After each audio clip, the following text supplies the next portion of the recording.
Welcome to Missing the Mark, where we look for meaning in strange places. I'm Christopher. I recently had the pleasure of talking with the Distributist.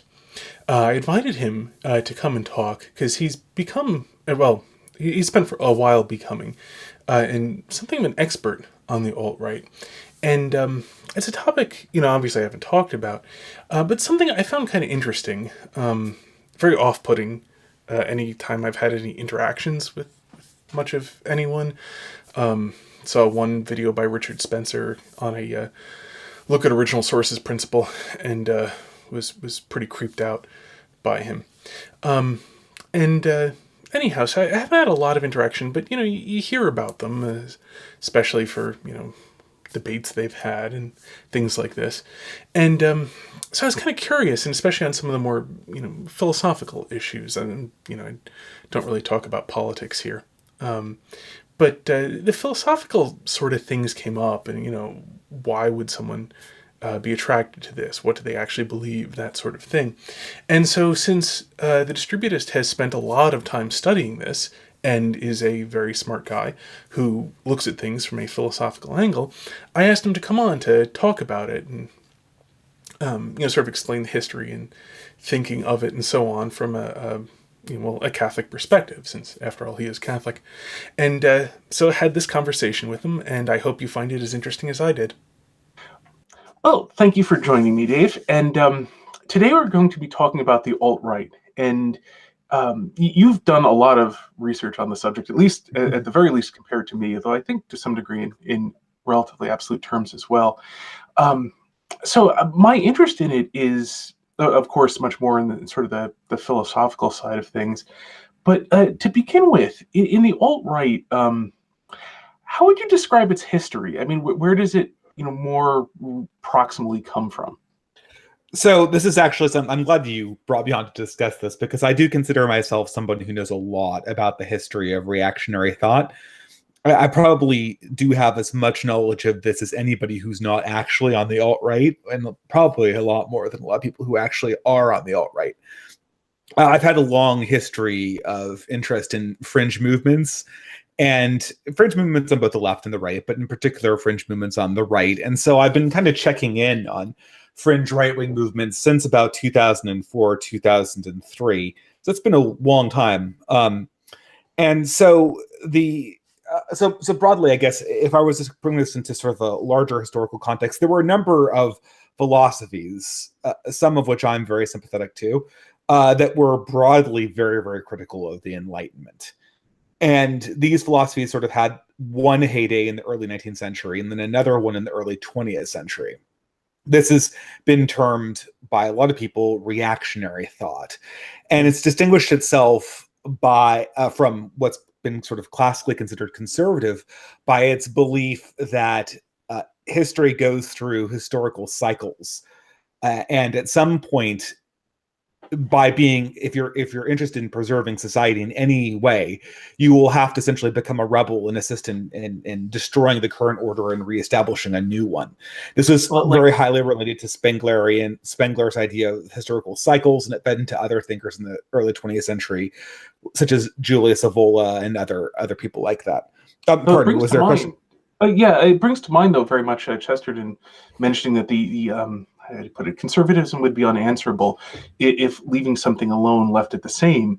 The problem is leaving something alone leaves it open to a whole torrent of change. If you want a white post, you must be continually repainting it white. If you just leave it alone, it'll soon become a dingy, dark gray post. I think I guess I can't exactly take all these diverse thinkers and put them into a box, both either on the conservative or reactionary side. But if I'm trying to paraphrase this and paraphrase it as best I can, I would sort of roughly paraphrase it by saying that conservatives believe that destructive societal change almost always was introduced by a radical jaunt in one direction or another, like the French Revolution. And short of that, society would try something, it would work, there'd be a corrective force, and we would go, okay, we learned something, we have to reform and bring things back to order. The difficulty, or I think the reactionaries believed that society naturally decayed, and that eventually society is just going to be so decadent, it just has to be destroyed and remade at a very fundamental level. Hmm. But I mean, again, this doesn't do complete justice to everything these Well, of thinkers were course not. saying, but you know, this is sort of the seed. So I think that's sort of the philosophical seed, because I think a lot of these thinkers after World War II, they went totally out of fashion. And while the leftist thinkers developed what we now know is modern progressivism, these, and you know, some of the people like who was the guy before Buckley, the conservative Kirk. Yeah, it developed modern conservatism. A lot of these other ideas just kind of died.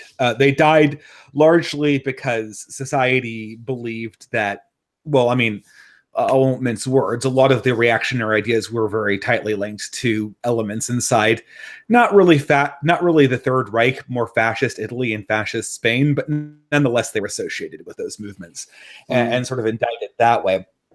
I think you see a reemergence of these ideas coming up starting in the 90s. And this I mean, it kicks off sort of a populist movement with people like, I want to say Pat Buchanan isn't exactly a reactionary in the sense that I'm talking about, but he's sort of close, a populist person who believed that a lot of the cultural changes going on in America were ultimately destructive and would destroy the basis we've built our society on. And these then built up into what I would say sort of a neo-reactionary renaissance among thinkers, like a British person called Jonathan Bowden, who was a prominent reactionary thinker in England, and then a sort of obscure blogger who's now become a little bit famous, a guy called Curtis Yavin, who blogged under the name of Mencius Moldbug, and then another British philosopher called Nick Land. And these people put together sort of a neo-reactionary idea that I think this became sort of the seed of the alt-right. And I have to say, at this stage, it's still not racial, I guess. Can I throw in a clarification question? Yeah, sure. When we're talking about reactionaries, is this limited to secular reactionary? Because of course, Christianity has within it always this idea that there must be an eternal revolution against the fall of man in favor of return, turning towards grace and rebuilding the world as it should be. So when you're talking about this, it just sort of stirs to mind what Christianity always has been as a remaking of the world. But it's sounding like what you're calling reactionary is an explicitly secular. It isn't. It isn't. The original reactionary thought was particularly Catholic in its concept. During the early 20th century, it moved from Catholicism to secular and paganistic followers. I believe Bowden was. I know Moldbug and Land are atheists, and Bowden is a pagan of some sort, or was, because I believe he died of a heart attack a few years ago. A wonderful speaker, very, very interesting to hear. Much better than the contemporary people that the alt-right has. He's someone who could to speak extemporaneously on any subject and give you this tour de force like you'd never would imagine existed. From anything from Conan the Barbarian to Punch and Judy to the history of the Communist Party. But that's not neither here nor there. At any rate, these people were reacting to what they believed were elements that were just unsustainable inside modern Western societies. And then most particularly, these had cultural origins. Now, I'm not so sure exactly what Bowden's view of race was, but I know that I am pretty sure that Mencius Moldbug and Nick Land don't speak of it at all. And I think these people have very interesting ideas. Now, I think what the real version of the alt-right as we know it today happened when these neo-reactionary views met up with the populist movement created by people like Pat Buchanan, Sam Francis, and Jared Taylor. And from the meeting of those two ideas, you get the modern version of the alt-right, which I should say it's experimentally reactionary, but it also has, unlike other versions of reactionaries, it's hyper-focused on race. And that I think that's what you get. That's what you get people like Richard Spencer. Richard Spencer was friends with Bowden, and you get people I mean, I think he kind of incorporated more stuff from Taylor, who, I mean, Jared Taylor's big focus is, of course, on race. He himself was raised in Japan, and I think this kind of gave him a non-Western perspective on the issue of belonging and peoplehood that Hmm. he thinks would be healthy for people in the West to adopt as well.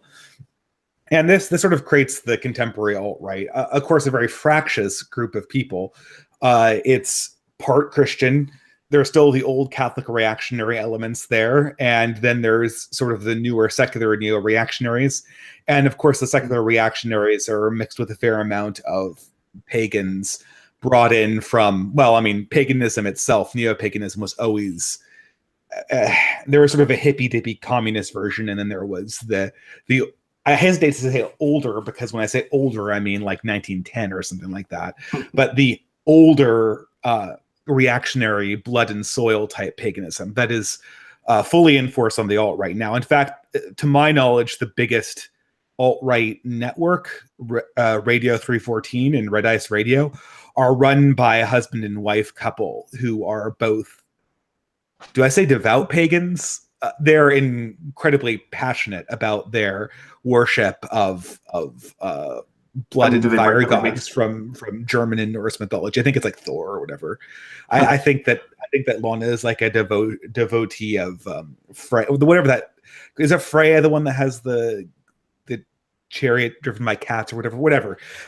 They are absolutely pagan in their perspective. So from that mind, it's like a reactionary movement. These things are not.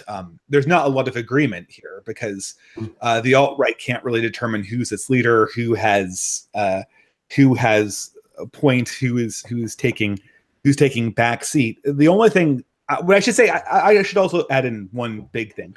The reason why did reactionary ideology, which for almost all of its history, starting from the French Revolution on till the 21st century, was predominantly something about spirituality and culture and theories of history and discipline.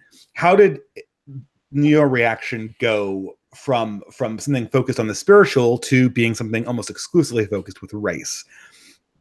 And this gets me to perhaps what unifies almost all people on the alt-right. All people on the alt-right believe that the current demographics trends in the West are totally unsustainable.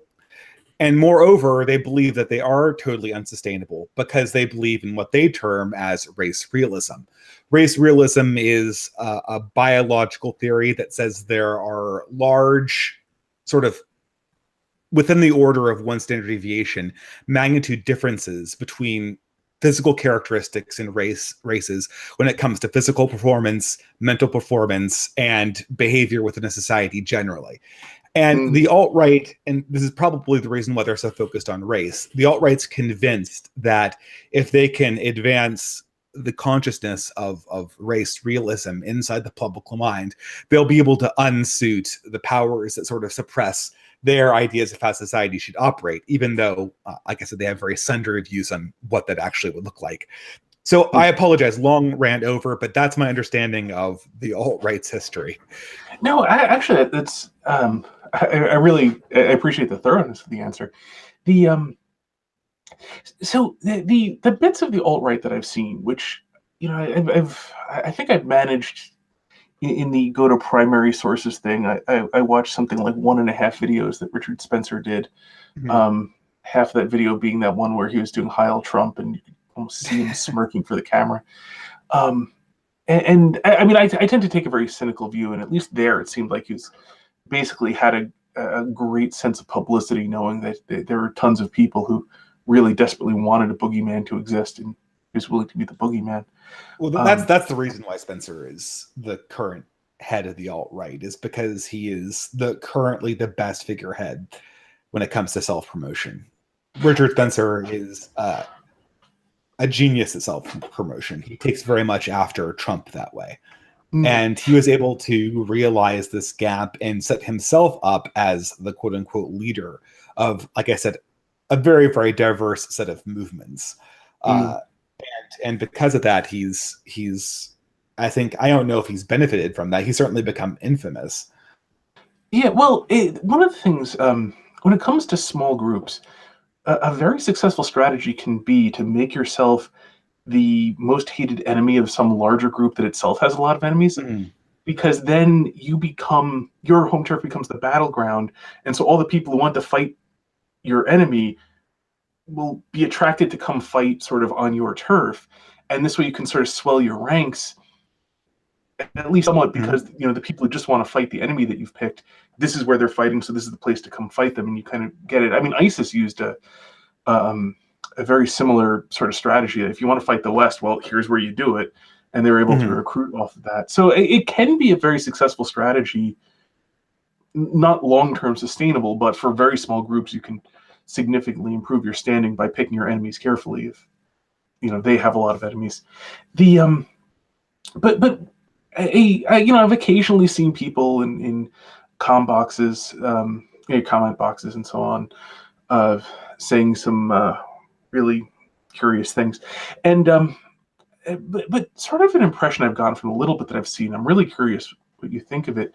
Mhm. Is that a lot of the alt right seems to have very much the the basic sort of worldview of the progressive left, in that the progressive left tends to hold that race is this very real thing that's very deterministic, and it's incredibly important about a person, really super incredibly important about a person.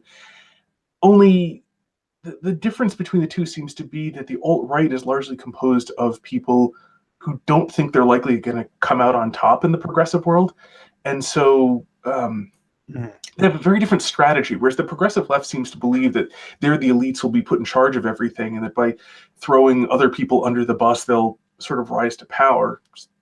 At least with broad Yeah, strokes, what the that. progressive left acts like they're the natural inheritors of the current racial order, What? whereas the alt right feels like they're the dispossessed. Yeah, they're the people who are going to get thrown under the bus for the sake of the Mhm. progressive left, and so That's a reason that they're focused on race that I didn't mention. Another reason why the current iteration of reactionary ideas is explicitly racial is because of the fact that the left is heavily focused on race. now, would you say it does seem to be true that the alt right does generally see themselves as people who will be Oops. thrown under the bus rather than the people throwing under the bus? Oh, but by the current political order, yeah, they certainly believe that. But I think I think I might agree with him on that. I think that there's reason to believe that if you're on the right, the current progressive establishment is going to try to throw you under the bus.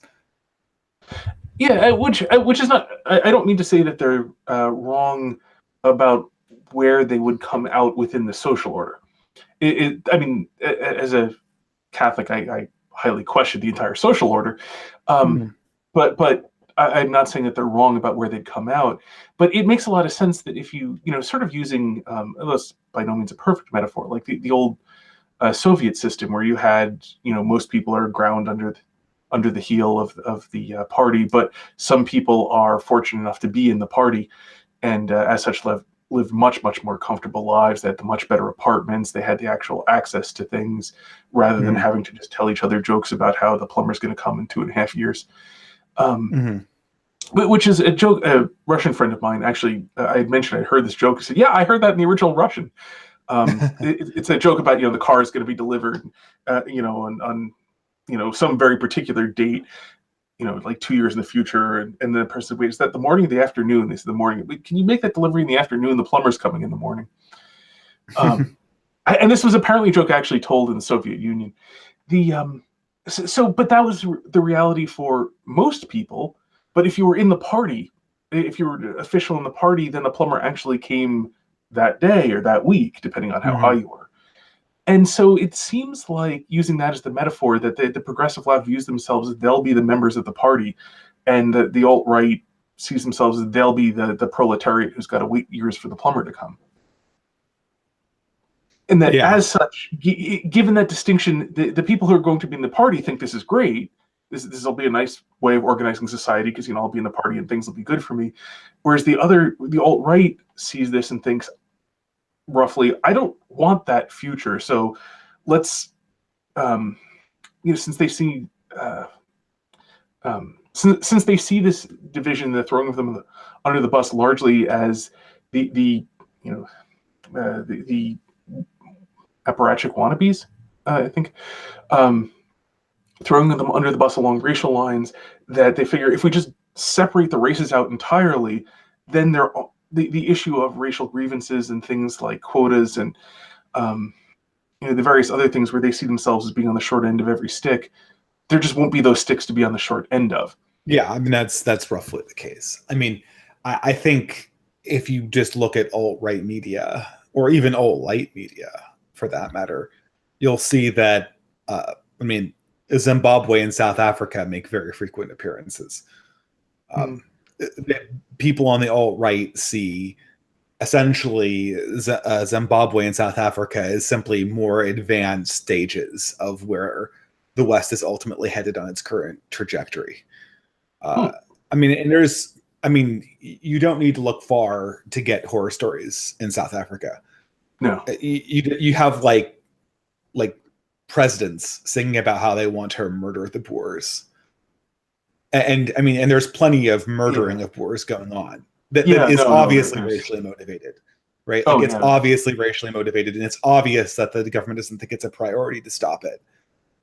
And it's Yeah. No. obviously South a Africa's. talking point that of the current governments that hose the white South Afrikaners is sort of it's what the government trots at every time it feels like it's about to lose power.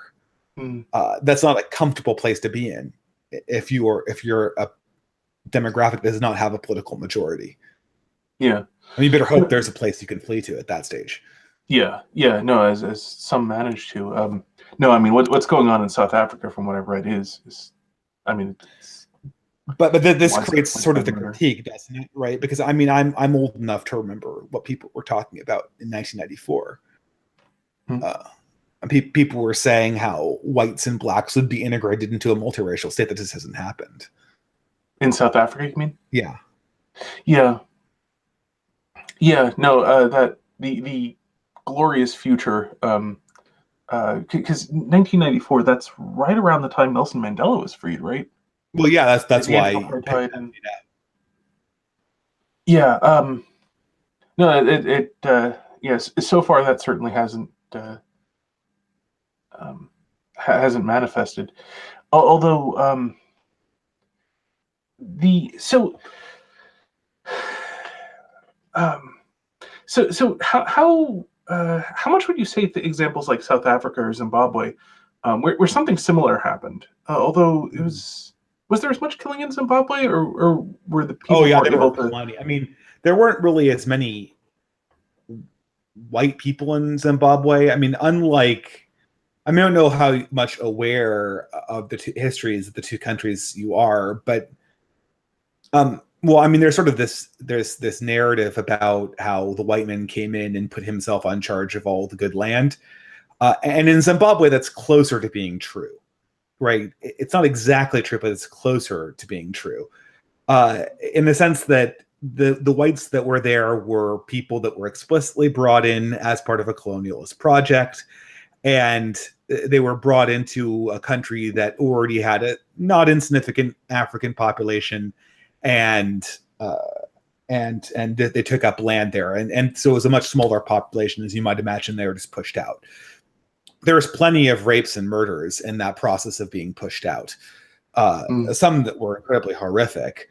The South African example, however, is a distinct group, more like the Puritans, a distinct European ethnicity, going to South Africa, forging a nation in what they thought was unsettled land, and what was in some ways, yeah. I mean, I think there are populations of Indians in South Africa that were there before the Zulus in a lot of areas, right? mm, It's not exactly so clear that they just completely displaced Africans, and mm, the populations is much larger, and it has a much greater sense of itself. It's not just a derivative of a colonial project. And in fact, mm, one of the most prominent wars of the 19th century was a war of the British colonial project to subjugate these white South Afrikaners. mm. So The Boer this War. is the Boer War. Yeah, exactly. So I mean, it's not exactly the same situation. It's not just like it's not saying, okay, we're going to take a few hundred farming families out of this country. You've got a significant population of people who can't move very easily. Mm. And if you're going to take the entire white population out of South Africa, then that's going to be much more of a refugee situation. Mm. Yeah, well, that's part of why I asked, because I had this memory that that in Zimbabwe, not that it was completely peaceful, but that there was more of more of an ability to get out and involved. My memories on when it was current events is a little fuzzy.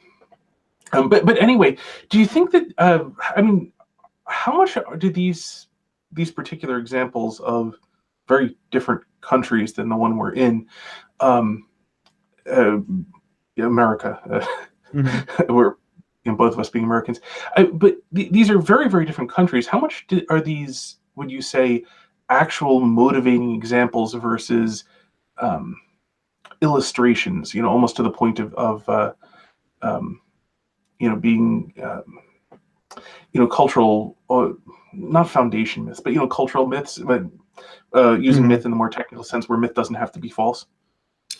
Well, I don't know. I mean, that's sort of it's a hard question to answer, right? I mean, uh, you I don't go know, in for easy questions.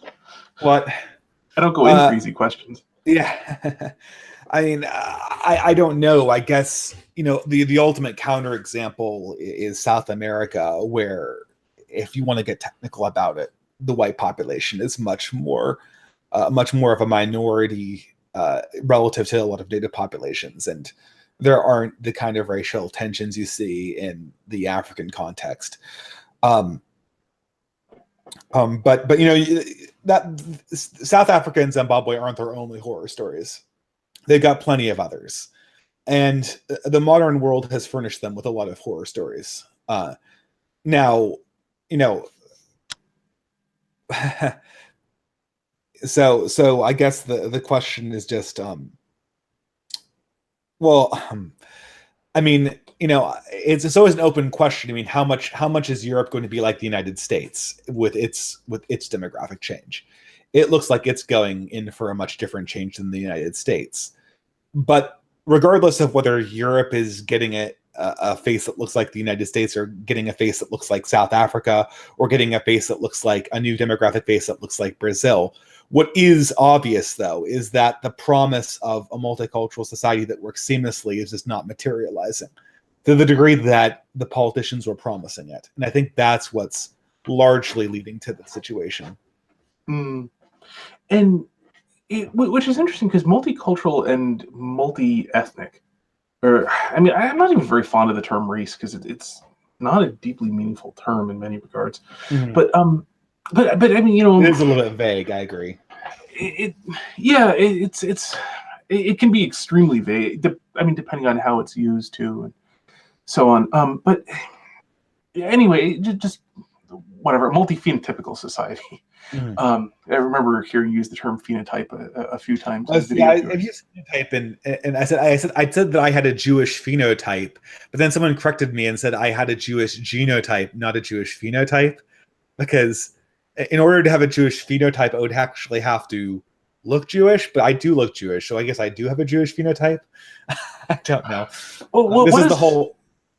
Yeah, sorry, I got into a debate with I guess he's alt right now. This YouTuber called John Francois, and since then people have been relentlessly going after. I don't really care, and I'm not even on Twitter for Lent. But about this whole about me being part Jewish. I mean, of course, that's another thing, right? Another thing about the alt right is the fact that they certainly have inherited their predecessors of the early 20th century's anti-Semitism. No, I don't know how much of this is.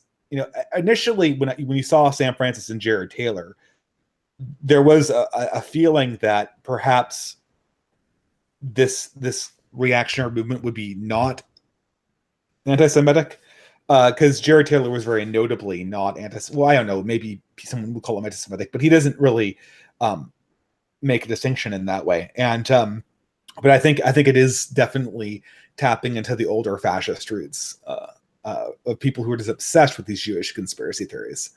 Mm. Yeah, well, I don't know. The Jewish conspiracy theories are. Well, like I all mean, Jews, not. they're all like all conspiracy theories, right? They're Yeah, yeah. they're like They're. Sorry, God. no, I'm gonna say they're I mean, I've gotten into many a discussion where I thought I had someone that I could actually have a productive conversation with, and all they wanted to do is go on about this conspiracy theory. Uh, you know, Yeah, conspiracy and theories are so. They're frustrating as much as but anything what else. can you do? It's like the people who think aliens rule the world or whatever. I mean, um, but it's not productive to actually have a conversation. But No, it really isn't, and you can get. They can come out of strange places. I mean, that the I mean, it seems to me the Jewish conspiracy theories seem to have they have. I suspect part of why they come back is because if your conspiracy theory is too small, it lacks explanatory power. I mean, there are, the conspiracy theories where 12 people in a supposed wood paneled room, secretly control the world, but it doesn't make any sense if you think it through. well, the greatest one here is the 9/11 conspiracy theories, right? Like, they're all Great. dead now, right? Like the reason what the Obama administration killed every single uh, 9/11 conspiracy theory on the left. It either had to become a full blown capitalist control everything behind the scenes and are destroying everyone, or it had to die. Because at the point where there was a new administration that you didn't think was controlled by the evil people, you had to say, oh, okay, they would have figured this conspiracy out and exposed it. And because, in 2007, there were a lot of people who were just Democrats who thought that Bush was behind 9/11. Yeah. Oh, I remember. I remember the what wasn't fire can't melt steel one of their chants? Yeah, fire can't melt steel. Where are the bodies? All this stuff. Whatever happened to World Trade Center 12? Or there's lots of these Mm. things. Yeah. So I mean, but as you say, the problem with that one as a conspiracy theory is it hooked onto things that were disprovable. So unfortunately, its expiration date came and passed, and it Yes, expired. exactly. Well, that's what you're saying. Why that? I mean, everything is disprovable if the conspiracy theory is large enough. You can believe, for instance, like, and a lot of alt right people do, that the Jews were behind 9/11. But Mm, the reason, but they see, the thing is that of as long course. as the conspiracy theory is large enough, you can always say, oh, well, they would never investigate that because this is controlled by, these evil people, right? And so of course they Yeah. don't investigate. Yeah, and that seems to be in a sort of meta analysis part of why I suspect that Jewish conspiracy theories are so recurringly popular, simply because if you look at the evolutionary pressures on a conspiracy theories that are too small die off, conspiracy theories that are too specific die off, um, and so on. But the conspiracy theories that are too big will also die off. I mean, you can't believe that 2/3 of the country's in a conspiracy. It's just not going to work. Yeah. So they're sort of an ideal size, and the Jewish population is kind of unfortunately around there. In terms of just what you need for a conspiracy theory, because as you say, if it's too small, then at some point everyone's going to ask, like, well, why hasn't the evidence been brought out yet? Um, so I mean, I can't help but think that sort of evolutionary pressure is something that will unfortunately keep on bringing Jewish conspiracy theories back, simply because they're a readily identifiable group that does have enough successful members and is just sort of the wrong size, or the right size, wrong size, depending on which perspective you want. Well, I So mean, this is the thing. I think that this sort of gets back to what's sort of ironic is that the alt-right's penchant for Jewish conspiracy theories feeds right into their fear about the ultimate fate of Gentile white people. And that is, it's a really bad situation to be in, to be a demographic minority that has a very, very high level of achievement mm, relative to the rest of the population. That's not a very good position to be in politically. because Mm, it makes you a very particular kind of target unless you've got a lot of things in place to preserve you from that. mm. Although you don't see that as much with don't they don't East Asians tend to have a similar high level of economic achievement, but They do, and actually, if you go to Singapore, uh, where the East Asian population is very very small, you do get a lot of anti-Chinese conspiracy theories, racism from the Malay population. In fact, a lot of the authoritarianism that the government introduced was to tamp down on racial tensions between those two groups. We have the interesting. stereotype of Singapore being this authoritarian net house, and a lot of it was the government was paranoid of a racial war breaking out in that dimension. Oh, interesting. Very interesting. So the hmm, interesting. It's kind of curious. I guess it hasn't happened in modern Western countries, right? That's the thing. Yeah. No one is saying that there's a Chinese conspiracy theory in Vancouver. Um, Mm. well, I don't know. I mean, Well, it might be a particular function of the fact that, uh, well, I don't know. I mean,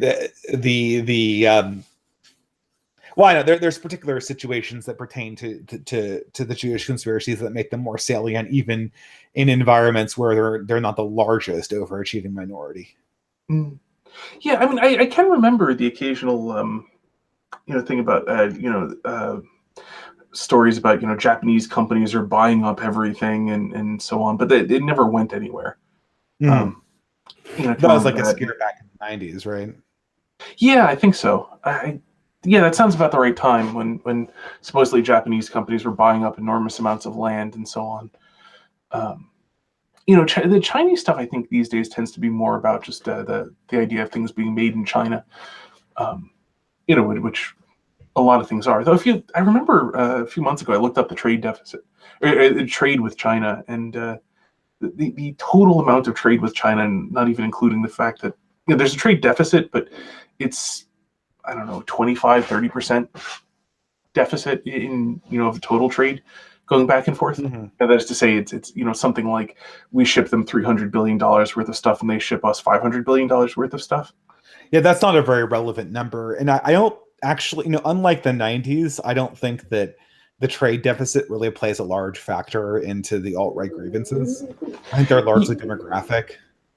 I've listened to a lot of thinkers in this community, and I rarely hear anything about trade deficits. Although you Oh, probably would have in the 1990s. yeah. Well, I remember the trade deficit. Oh, that was a somewhat different thing. I'm the thing about China is not so much the trade deficit, because you don't hear about the trade deficits now. I think you're quite correct, but rather sort of the thing I was thinking of was that you do hear a lot of complaints about everything's made in China these days. But all I mean is if you look up the actual amount of goods shipped, the dollar value of goods shipped to China, it's 5% of our entire economy, 3% of our entire economy, something like that. It's not very big, but people talk about it like it's much much larger. Mhm. And so the only real relationship there, I think, is a certain amount of feeding into a protectionist sort of impulse that our economy is going away to other people. Well, yeah, But there's. I mean, it sort of it does feed into uh, working class complaint that the cost of wages have been going down, or the cost of labor generally has been going down. mm, now, actually, it brings up a question: how, in terms of working class, blue collar, white collar, etc., where do you see how do you see the demographic participation in the alt right? Is I it think this is what their real strength is. I think that this is the breakthrough that's occurred in 2015, 2016.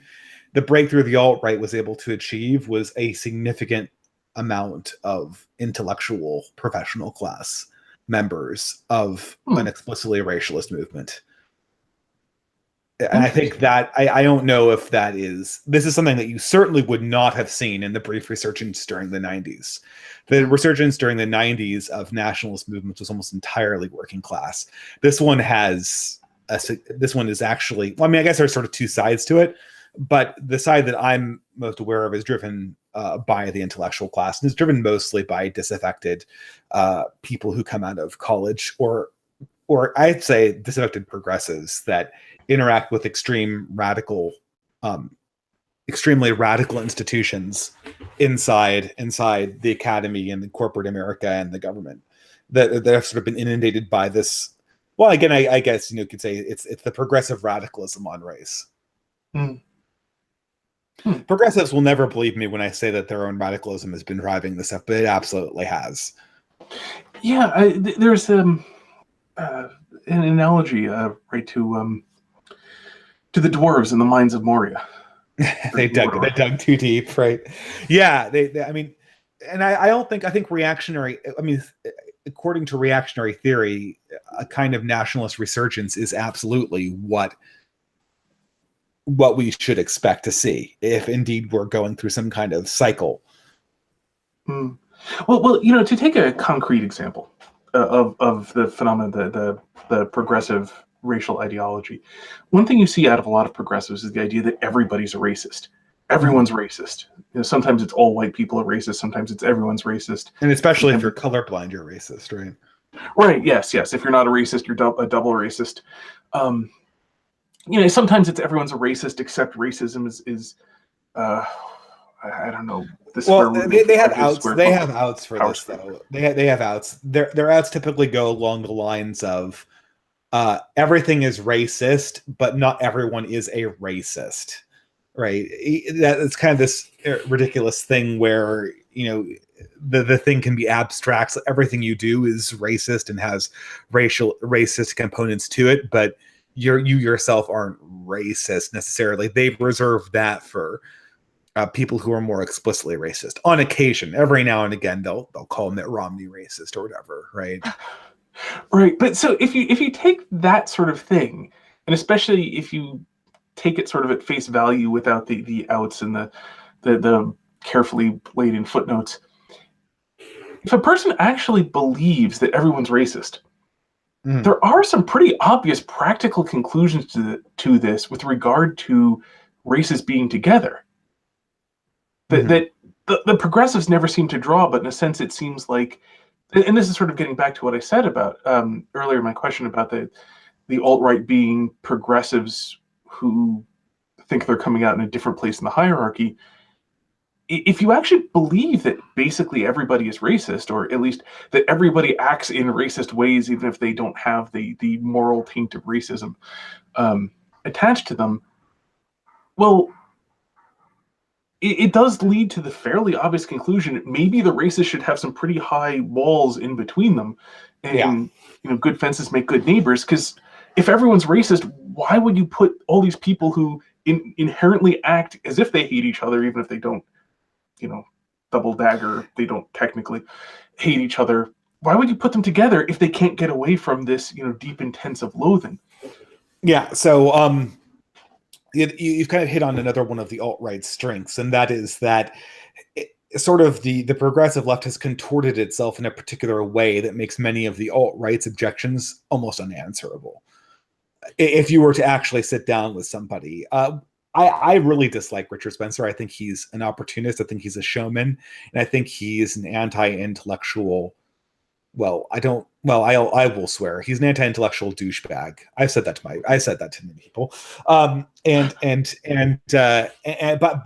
But one, if you wonder why people like him, go look up his lectures to, was it AMU Texas AMU, where he was invited to speak on campus, and he addresses a crowd of progressives, and it's just like they think he's Mitt Romney, but like worse. But he essentially says, "Well, I agree with you on that. I'm just trying to give you what you want." and they have no idea how to act. They have no idea how to respond to it. They're totally they totally can't answer him.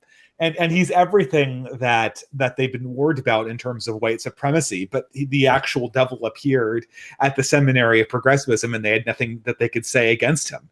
It was really quite fascinating. And this is sort of another strength of the alt-right, is that, I said again, it sort of inverts the progressive racialist critiques in a judicial fashion, uses it against them. I think that there are many good critiques you can make as sort of maybe a liberalist, as Sargon would have it, or as a moderate Democrat or Republican. But there's very few coherent critiques you can make as a progressive that takes progressive critical racial theory seriously against the alt-right. Mm. That makes a lot of sense as you say it. It's because a friend of mine, as we were talking, and he was I think he saw one of those oh yeah, he saw the Richard Spencer Sargon. There were lots of people involved. I didn't see this myself. I only watched your after action report. Mm-hmm. My friend actually did watch it, and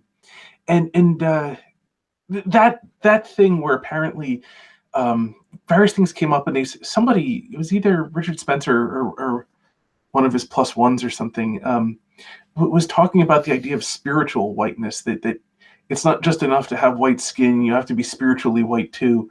And my friend, you have to be able to keep out the white Muslims, right? Right. Yeah, no, that makes sense. And the it wasn't also you have to keep out the white Jews too. Well, this is the thing. I mean, well, I don't know. I think that they would probably just openly contest that Ashkenazi Jews are white, but I don't know. I wouldn't want to speak for the alt-right in the situation.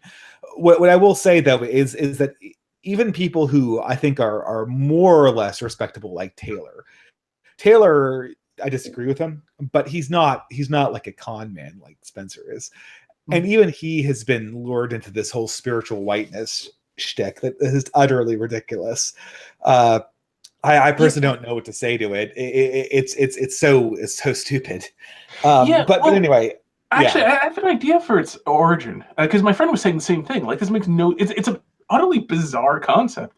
I mean, for anyone with a anything like a background with real ideas and real concepts of spirituality and so on, it's just kind of on its face laughable.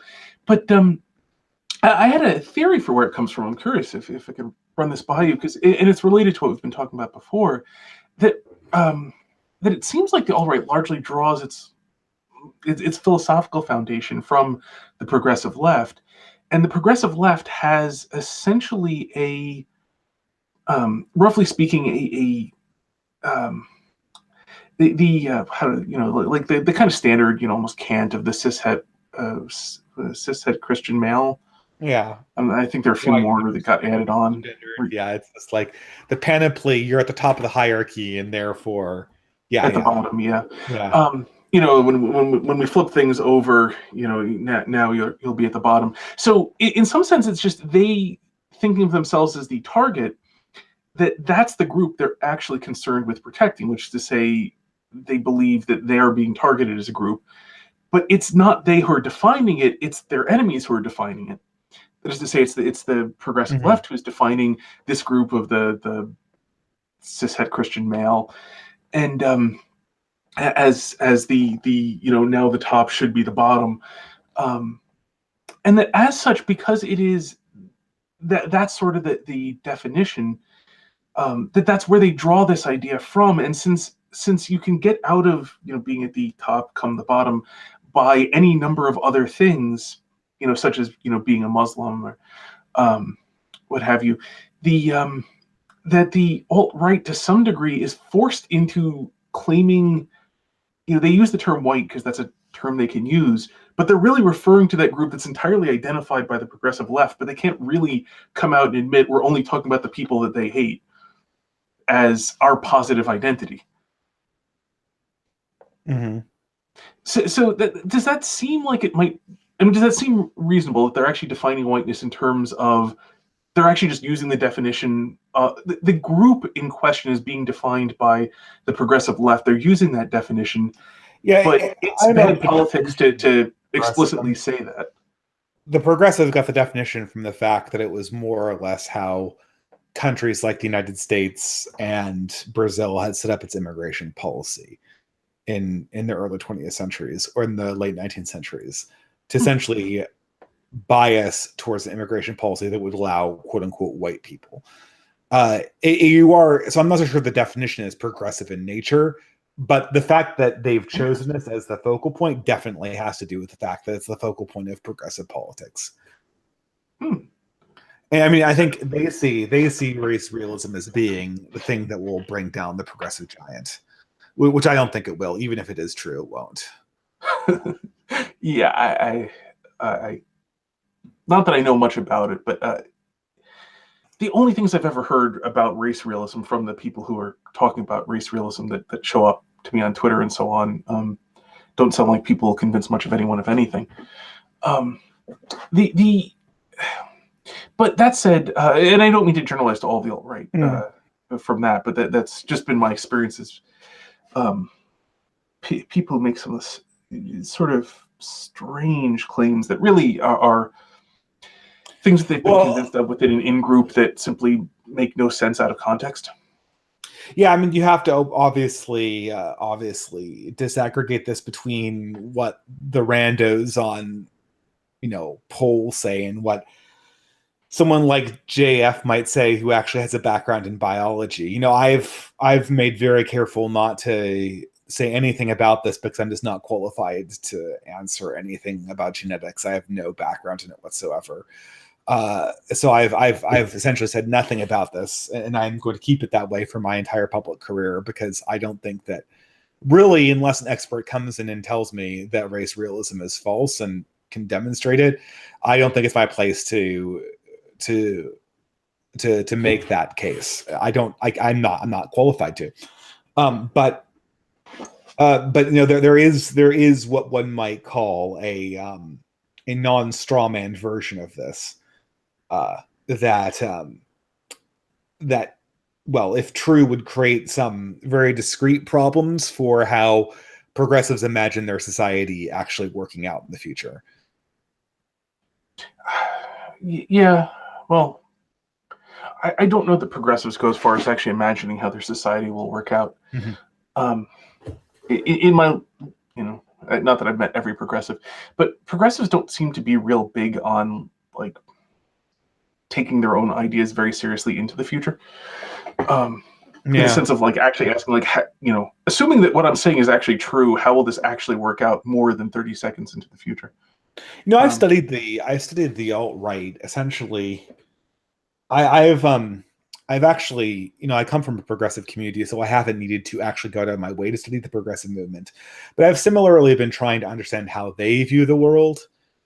And I have to say, after all of the years of living amongst progressives, and I don't mean moderate Democrats who have progressive tendencies, I mean progressives, the kind of which drive our universities, I still have, I should say, after about 6 years of studying the alt-right and a lifetime of studying the progressive movement, I have a very good psychological profile of the kind of man and woman who is part of the alt-right now.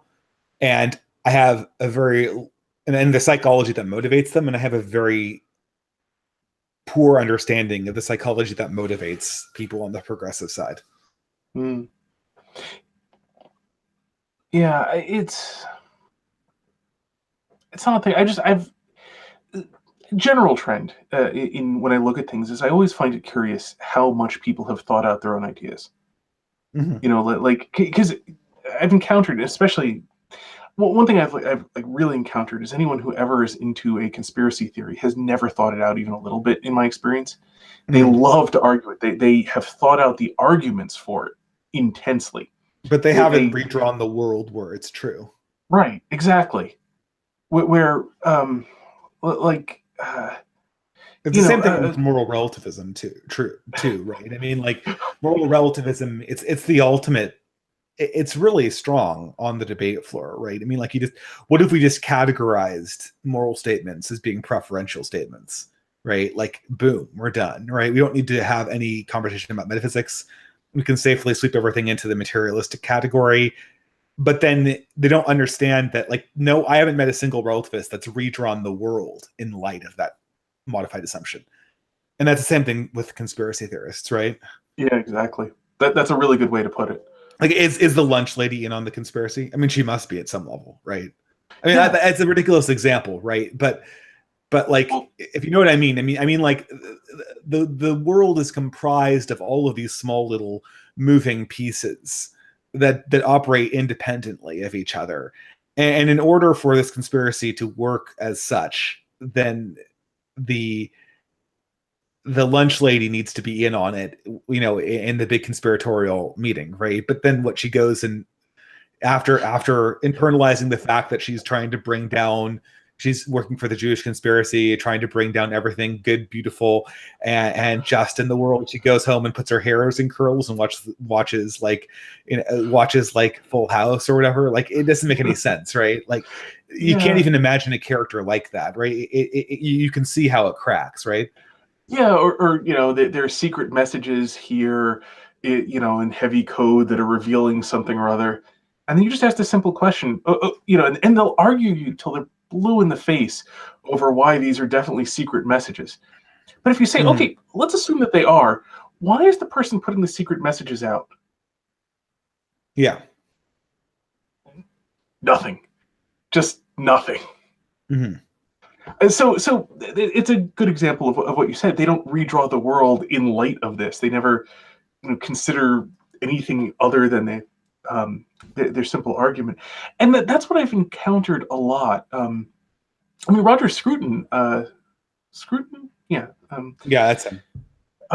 described this a lot in the psychology of the underlying belief is that if you tear things down, that something better will just naturally arise. That it's that the default state of the world is perfection, so something's just twisted it out of its way, and if we just break it down, that whatever twisted it, will go away, and then everything will spring up again, and it's pure on all, pure perfect form.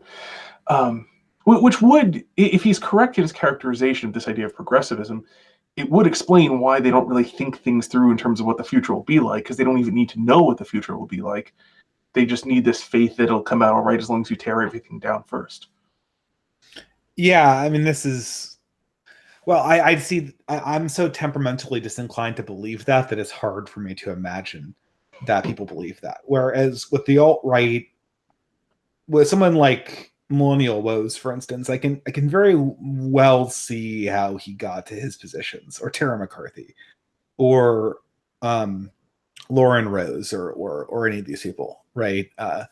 It's very easy to see how, in my mind, to see how they fastened on race as being what was really wrong with the world, right? Mm. I guess maybe it's because it's reactionary, because you can see the stimulus and you can see the response. Mm. Now, actually, that's that just brought up in my mind another of these really big questions for the alt right. I'm curious how they answer it, so far as you're aware, because Mhm.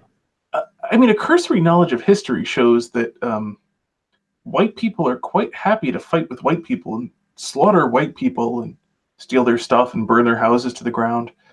Um, I mean, you can point to the American Civil War, but you can also Mhm. point to thousands upon thousands of wars between Europeans and different kingdoms who were, both white according to the current definition, but who didn't view each other as being on the same side of much of anything.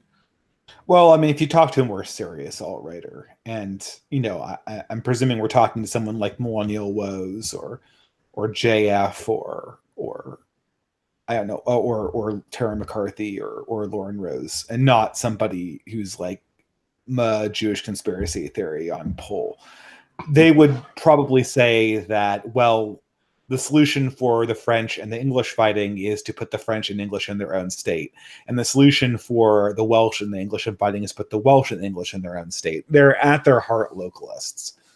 Mm, They just, what they want, to a lot of people who are more serious, whiteness is a political coalition more than it is, well, I guess for some people like Spencer and Taylor, whiteness itself has a spirituality. whatever the hell that means.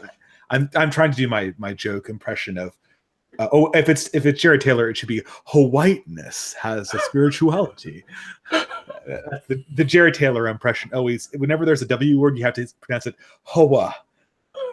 But anyway, but I think if you were to talk to someone like Millennial Woes, they would see whiteness as a broadly European political coalition. And I think they would see that less as a way of actually organizing these quote unquote ethnicities that they want to procure. So, that's my guess. Okay, so it's like I think the bigger whiteness is a problem first step for them in the localization. Yeah, and this is one of the things I brought up in my videos is it's not so much that the difficulty is that you're going to have a white ethno state and people are going to fight over it. The difficulty is that you're going to have a white ethno state and it's going to have no motivating ethos or no concept of itself. And it's just going to fall into indolence and communism and all the pathologies that inflict all peoples and all races. And that's going to collapse in on itself. And then when it collapses in on itself, you're going to have a huge influx of people looking to gobble up the wealth that you've left on the table. And then you're back at square one. So the entire idea that this is, history bears this out too. I mean, great civilizations are not born out of racial obsession. They're born out of faith in a particular religious ethos. Yeah, go ahead. I'm talking too much. Race wasn't even much of a concept until a few hundred years ago. Go back to the ancient world. I happen to particularly like it. The Greeks divided the world up into those who spoke Greek and those who didn't. Mm-hmm. There were people who were, the Romans who didn't speak Greek were non-Greek speakers, and many of them were the descendants of Jewish settlers. In fact, all sorts of places around that were not Greek were descended from Greek settlers. You're looking, roughly 2,000 years ago, is, between 2,500 and 3,000 years ago that the Greek settlers, but I'd have to examine this because I've talked to people, not just on the alt-right. I've talked to conservatives, alt-righters, and moderates who've sworn up and down that there was a very distinct notion of race in the ancient world. I think, though, that you're right if you're saying that even though there was a concept of race in the ancient world, it wasn't used as a motivating basis for a society. No, you don't. I mean, read any ancient literature you want, and nobody is concerned with the idea of everything was far too small back then. Mm-hmm. I mean, an Athenian's primary loyalty was to Athens, not even to Greece as a general, area. So the idea that an Athenian, or a Spartan, again, whose primary loyalty was to Sparta, the idea that a Spartan whose primary loyalty was to Sparta and who's happy to fight other Greek city-states in the area would somehow have some important concept of race when, there's a decent chance their slaves were taken from other Greek city-states nearby, such that, someone from Ethiopia who was traveling through, he'd regard in a meaningfully different way than all those other people with whom he was, very happy to be at war and with whom he didn't share any of his primary loyalties.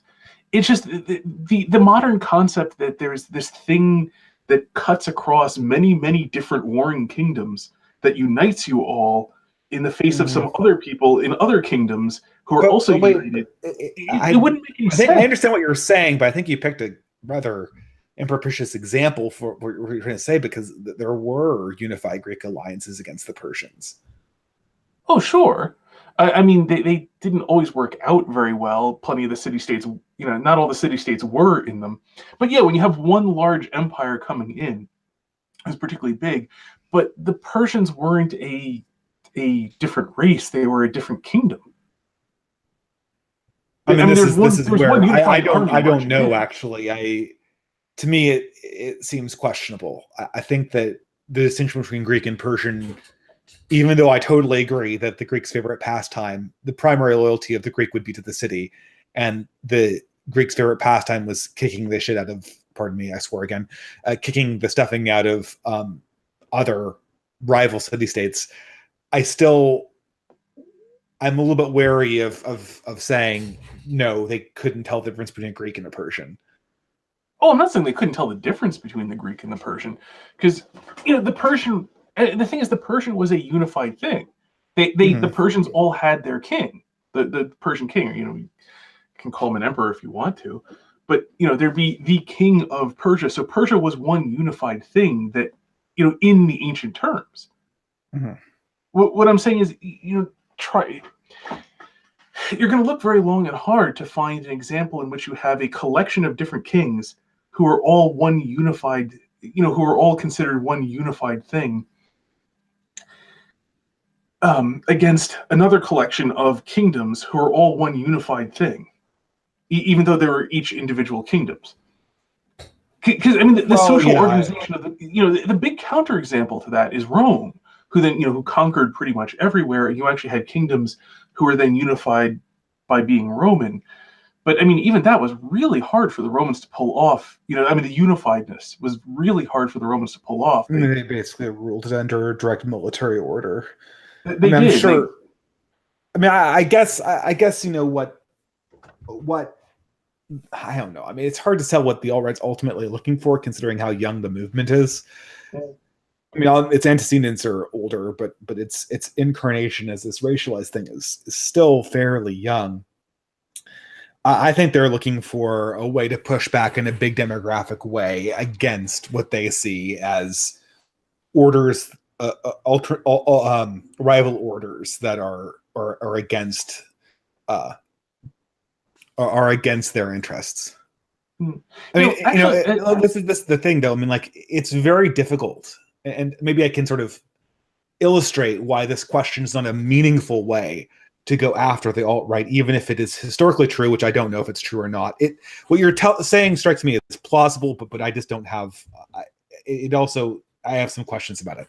But I'll illustrate why I think this is not a proper way to go after the alt right. Is because if you grow up and you're 18 or 19 years old, and you come from a community like mine, you've had whiteness thrown in your face for a really long time.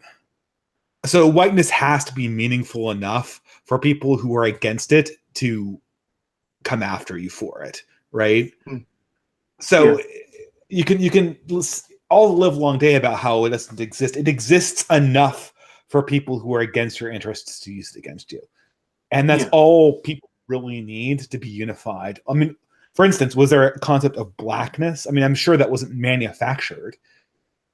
I mean, if we went back to the plantations or Jim Crow, and asked the people who were setting up these systems whether they wanted to inculcate a concept of blackness among the people descended from the Yoruba tribesmen of Sierra Leone, they would have probably said no. We want their own identity to be as vague as possible.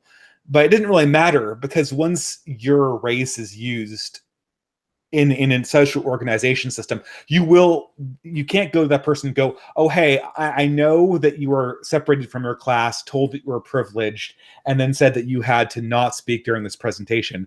I know that you weren't invited to the freshman orientation that everyone else who wasn't white was invited to. I know that you're called out as being uniquely privileged because of your race, whereas your Jewish and Japanese roommates aren't. But whiteness doesn't exist. No, it's not going to work. Like the progressive movement is powerful enough, and they've been using the concept of whiteness enough so that nobody who's exposed to this is going to go into the I can't see whiteness anymore. It exists as a reality, if only a negative one. mm. No, I think that's I think that's well put, and it actually it meshes very well with what I was thinking about the alt right getting its fundamental concepts from the progressive movement. So I mean that makes a The great alt deal of right sense there. relies on the progressive movement to exist in order to thrive because it does not have. I mean, there's nothing that's going to keep. I know some Catholic alt writers, and there's something that's going to keep them listening to Lana Lotkev. Oh, sorry, Lana Lotkev is the Freya worshipping hostess of Red Ice Radio. Um, uh, they're not going to listen to her once the progressive race obsessed people go away, right? It's purely an alliance of convenience, as far as I can tell. The enemy of my enemy, etc. And you know, I've talked to Sargon about the alt-right a lot. I'm actually myself very skeptical that the people who are part of this racial movement actually in their soul of souls care about race. I think they care about some social order, some narrative about their own collectivity that is not being used as a negative. And they also care about having a society that has ordered and consistent rules. And I think that it's progressives' obsession with race that's driving the obsession with race on the right side of the aisle. Yeah, that makes a great deal of sense when you say it. Now, it also stirs in my mind something else because I don't know, something like a year ago we were talking, and you had mentioned that the alt right, in distinction to the libertarians, the thing about the alt right that made it much more viable than libertarianism was that libertarianism really only applies to young single men, and whereas the alt right can appeal to women. The alt right does have a large appeal to women. That's another notable thing about that is just the a number of very passionate women on the alt right side of the aisle. Yeah, no, And no. A related question there. yeah, Because I've heard that the alt right also goes in for being against what it terms degeneracy. Um, so that there's some that popular amongst the alt right is some ideals relating to family and family loyalty and personal responsibility and a few other things like this. Would you say that's accurate? well, they go in for degeneracy in the sense Being that against degeneracy and being oh, for certain amounts of things like personal responsibility and family loyalty and so on. they do, but the difficulty is that because they come from these sundry different traditions, they don't have a good way of organizing those concepts. Hmm. There's no theology of the body for the alt right. Yeah.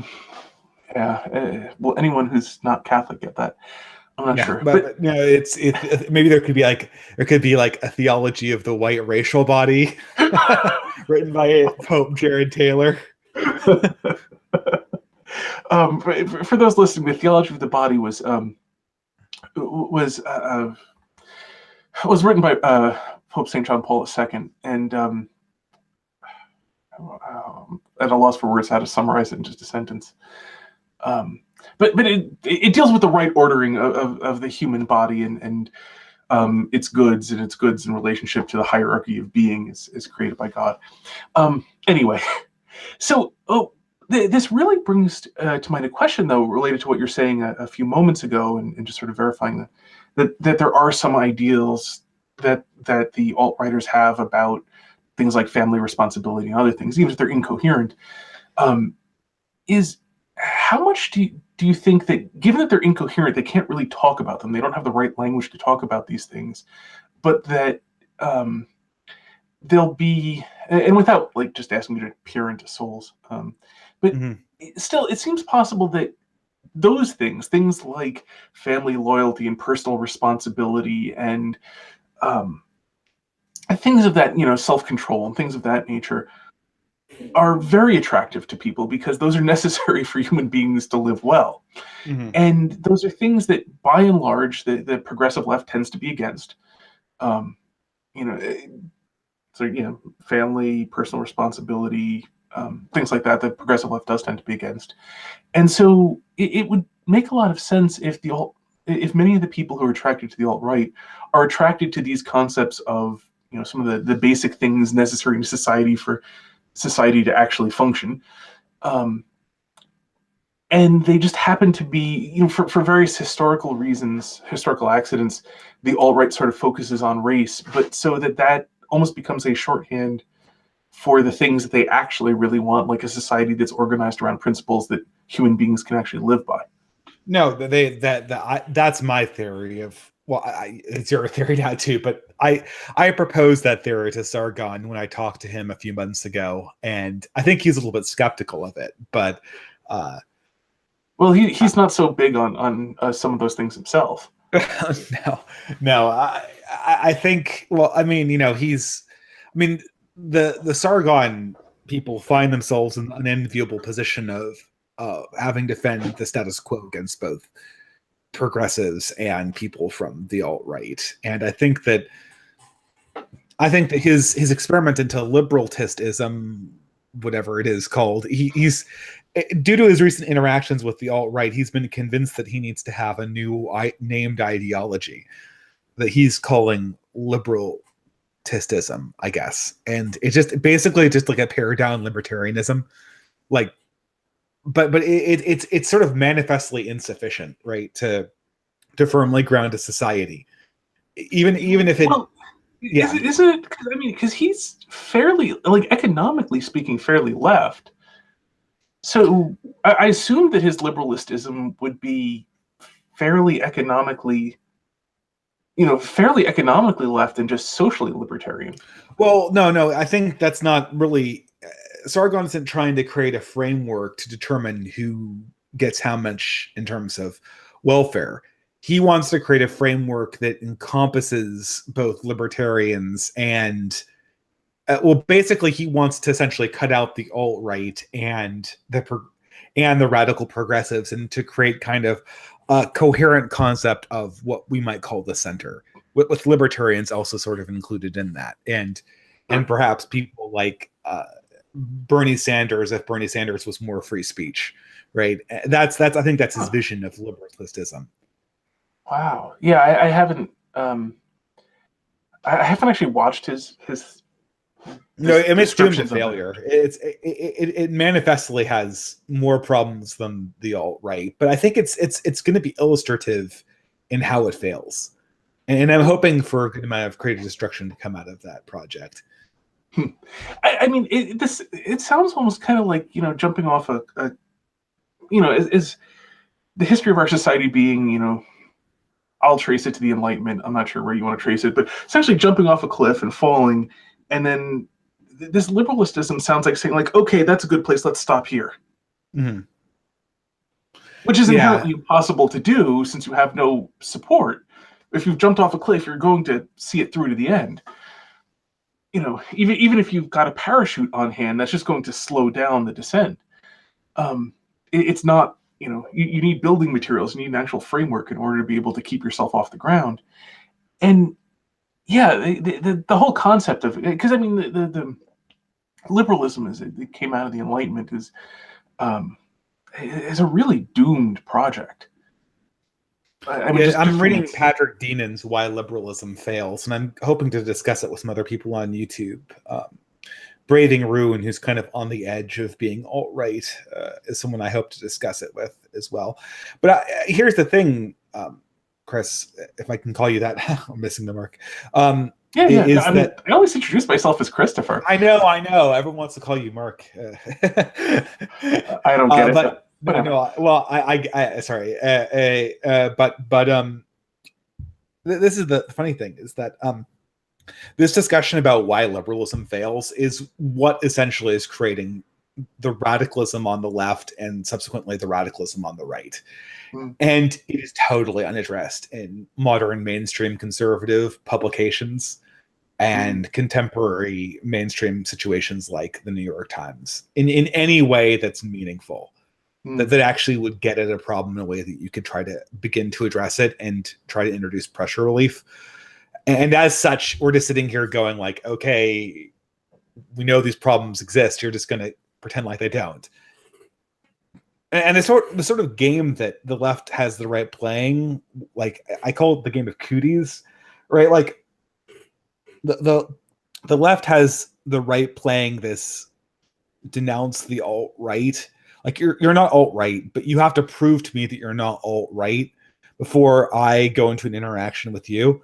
And you have to prove to me that you don't associate with alt right people. And this creates sort of like this game of cooties down the web of people, such that everyone Mm. on the mainstream right, from what I can tell, is really afraid of entering into a conversation with an alt-right person for fear that that will associate them in the mind of mainstream progressives with the alt-right.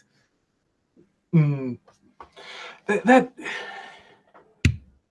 it's really interesting. Since I come at things very much from the Catholic perspective, Mm-hmm. in which the anything the alt right has to offer, assuming it has something to offer, it is like a pale imitation of what you already find within the concept of the Catholic social order. Mhm. Things like value, loyalty to family is already right there, and self-discipline and a social order that actually works for human beings. It's all very much present, but all the more so because everything is, as you well know, being Catholic too, it is ordered in a hierarchical fashion where things are directed. The things that can't be directed at themselves are directed at something greater than themselves. Because that's, of course, one of the problems that secularists always run into is that there needs to be a reason to get out of bed in the morning, but in order to do the things that enable you to get out of bed tomorrow morning is not a very motivating reason. People, you can say it is, and people are creatures of habit, and people do fear death in the moment, but by and large, they're only willing to do so much work for things that are sort of off in the distant future, whereas actual ideals that things matter in some more transcendent sense are vastly more motivating. Um, so, anytime I see the alt right, it's always this odd thing that it just sort of looks a little like looking at a shadow, or looking at a specter, that it's very insubstantial from the I'm haven't done a lot of looking, and Yeah, haven't I mean, done. I think it's something that people. I just think that there's no way that modern mainstream conservatives and progressives aren't going to have to answer these problems with liberalism.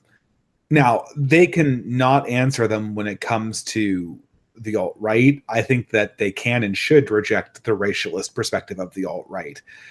But I don't think that sequestering themselves away from forums where the alt right is bringing these accusations against them is going to help them in the long term. Because I think a lot of the accusations that the alt right does bring against mainstream people, regardless of the fact that I think the alt right itself is wrong, I think the accusations they bring are sometimes have some truth to them. Mm. Well, it's. I mean, the alt right. It seems to me forms a very, very powerful critique of the place from which it gets many of its ideas, which is to say, progressivism. Mm. Um, Although modern leftist progressivism seems to be sort of an exercise in trying to dig ever deeper holes in the sand in which to stick one's head, just Yeah, given and the sort of. the thing with leftist progressivism is that it's trying to essentially ally itself with third world nationalism. Mm. And there's just no way this is going to end well for the progressive movement. Uh, It whether doesn't it's seem powerful enough to overall sustain possible. this is it to be seen, I suppose. Yeah. Well, I mean, and there's several different outcomes, and presumably we'll see all of them in different places throughout the world. Um, Actually, is one of the predictions Arad gave when we were as Zarathustra Serpent. Um, when we had that conversation on your channel, Hmm. was that in some places there people are going to see where things are going, and then just change their minds, which you do see some of happening in some countries. Um, is the thing is the for all the problems that you see in Europe, and there um, certainly are some problems to be seen. Um, the actual statistics in terms of how many people are there are often very overstated. That in some places the demographic shift is at 5% of the total population, which Hmm. if people is one of those things where if you project trends out to infinity without changing, it is going to be a demographic replacement. But policies can change remarkably quickly, and even have in some countries, as I understand it. I remember reading about Norway has been changing its policies quite significantly. Um, and so, you'll see some of that. You'll see some places where things do change very substantially. Um, so it seems to me likely at the moment that we're probably going to see all sorts of outcomes in all sorts of places, and then, again, shifting just over time. Um, the um, it also seems so. I'm curious, actually, since you mentioned, because I tend to think of progressive left as tending to kick the can down the road, sort Hmm. of being in a continual game of kicking the can down the road, although there's only so long you can do that. Um, so when you see it as allying with progressive third world nationalism, um, how I'm kind of curious how you see that working with like actual, like theoretical third world nationalism, And or like sometimes it is actual. literal. And sometimes it is literal third world nationalism. For instance, if you look at Turkish immigrants in Germany, they will vote for progressive parties, but they also get to vote in Turkish parties. So in Germany, they vote for the most progressive anti-nationalist parties around, but overwhelmingly the Turkish immigrants, when they vote in Turkish elections, vote for Erdogan. So in some cases, it's actually literally nationalism that the progressive parties are in bed with politically. Mm, interesting. So this is this is something that I think I mean it can be sometimes it can be exaggerated, right? Sometimes it can sound like I'm spinning a conspiracy theory, like I'm saying, oh, they're all secretly in the smoke-filled room going, how can we destroy the West? That's not what I'm saying. What I'm saying is that their political interests of these two groups have momentarily aligned along a few issues, and moreover, due to the immigration into most Western countries, and I think what I would say would be an otherwise weak progressive demography is encouraged again and again to kind of appeal to nationalist causes inside Western countries. Mm. Well, now, trying to think, because when you say, interests have momentarily aligned, are you speaking of looking around for essentially power bases? Well, loosely speaking, power bases, and finding somebody that for the moment an alliance with them will will give the progressives the power that they are looking for, because they do have something of a history of cycling through different interest groups to derive power from, at least theoretically speaking, defending, um, who they then will also have something of a history, and I'm thinking of American leftists in particular, um, then Mm-hmm. abandoning for the next interest group. So is that related to what you're saying, or am I Yeah, I mean, misunderstanding we'll you? have to see where it goes because I think I don't know. I tend to see. I think we're currently experiencing the upheaval of the right wing coalition, and I think that the left wing coalition is still, for the most part, holding. So any speculation about them actually going and making actual alliances with third world nationalists, I mean, besides the ones that I've mentioned already, is still a little bit speculative, right? But they're making noises in that direction, and you can see this on modern college campuses. Hmm. Can you give a brief example? Because Well, not quite plugged in enough. yeah, I guess I'm thinking about. Well, I mean, have you seen the demands of organizations like Black Lives Matter and these ideas that we need to have separate localities and separate? There's a bunch of essentially Black nationalist points inside the demands of Black Lives Matter, Mm. and the progressive movement plays ball with this. Mm. Uh, Would it go almost? I saw like a little bit of one list a while ago. I haven't seen more recent stuff. Some of the stuff had seemed like it might have been trending almost in the direction of neo segregation. yeah, exactly. But these have been. I mean, neo-segregation is one way to putting it. Black nationalism is another, because these sound more like they come from the original Elijah Muhammad demands that blacks have a separate country inside the United States. Mm. I mean, I don't know. These things are always so vaguely phrased, but at any rate, you can get away with saying things like that in college campuses. Not only can you get away with it, it's endorsed. Mm. And I don't know how this is going to be eventually brought. I think a lot of people think that a lot of white progressives think that this is a phase, that once some level of racial equality is achieved, this is going to go back to some measure of normality. But there's just not a lot of evidence for that. Hate to say it, but I have a hard stop at 9:30. Do we want to kind of put some conclusion to this? Whew, conclusion. Sorry, I No, no, usually no. It is a good time to wrap up in terms of keeping things from going on I forever. know I'm it's just really I thinking. know this is all really really heavy, but Yeah. So, hmm, the some sort of conclusion.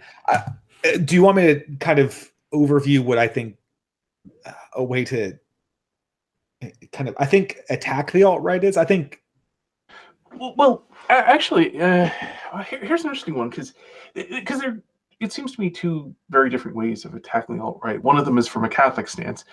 That's to say, because Christianity can displace the sort of secular thing, because Christianity has space for nationalism, a curtailed sort of nationalism in the recognition of the brotherhood of all human beings, and in Christ and so on. So there's that sort of thing, which and then there's the more secular, although the secular part always, I can't help but say, seems doomed. So when you talk about attacking the alt-right, do you mean how secular people have a chance at it? Well, on this thing, how the culture in general might be able to I mean, because I think, well, I'll just say this. I think everyone on the right and the left right now thinks that they're going to be able to just sit on this thing and wait for it to blow over. But I don't think that's going to happen. I think it's too big. I think that at some level, someone is going to have to actually integrate some of these objections, not all of them, not Richard Spencer's ethnostates in space or whatever the heck that means, right? But at some level, some of these objections that I think are more legitimate are going to have to be at least addressed. And then the people who make up the leadership of the alt-right are going to have to be reintegrated in some new non-progressive coalition.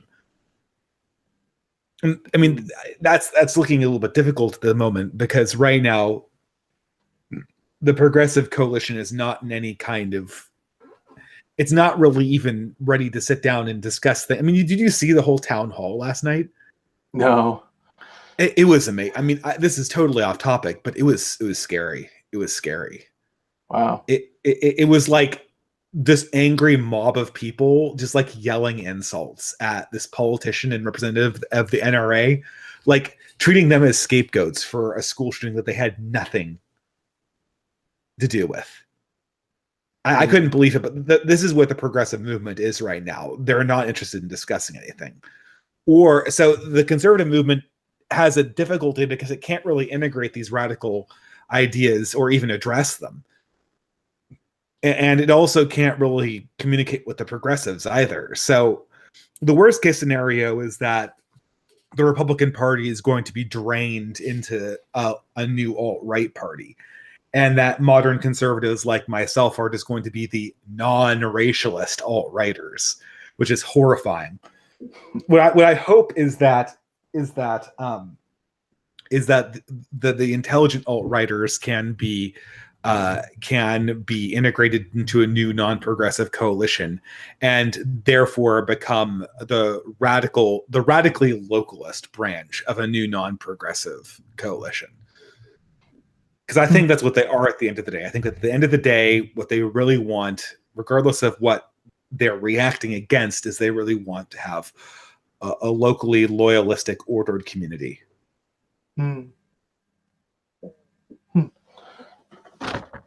That's, it's interesting, the pro-community thing.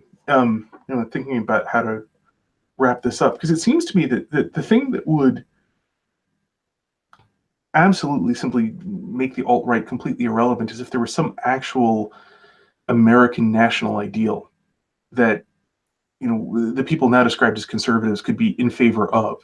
Because I mean, the problem, the Buckleyan conservatives standing athwart history and shouting "stop," that's a purely negative sort of view. And it's also just manifestly not working. I mean, I had a conversation with this guy, Robert Hutchinson, and he spoke with pride about the time that in the 1990s where a conservative group let Andrew Sullivan give a lecture about the morality of gay marriage.